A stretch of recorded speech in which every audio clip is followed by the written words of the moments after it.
Wisconsin residents all over the state are asking questions about public school funding. What is a referendum and why is my kid's school requesting one? Don't public schools get their funding from the state? Where do my property tax dollars go?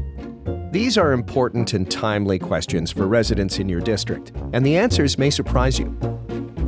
First, we need to understand that Wisconsin public school funding is a combination of two sources: general school aid from the state and property taxes from local property owners. These are the main sources of revenue schools can use to maintain all of their operations and facilities. When funded properly, this revenue can provide schools with ample budgets for comprehensive education in facilities that prepare students for college, career, and life.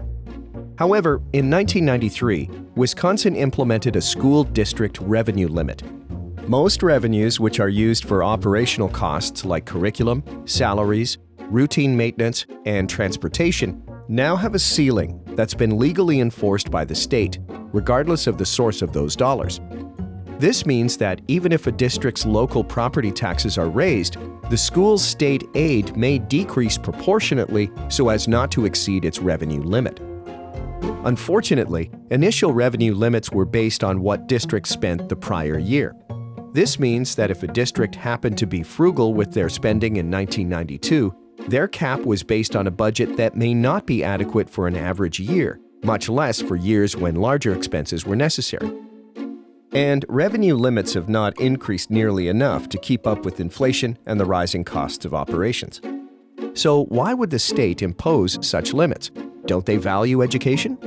Actually, yes, they do. That's why they also provided the opportunity for school districts to raise their revenue limit, but only with the support of their residents. You see, up until 1993, school districts could raise their own revenue limit whenever and however they wanted. The state still wanted schools to be able to increase their revenue, but Wisconsin school boards would need to take this decision to their voters through a referendum.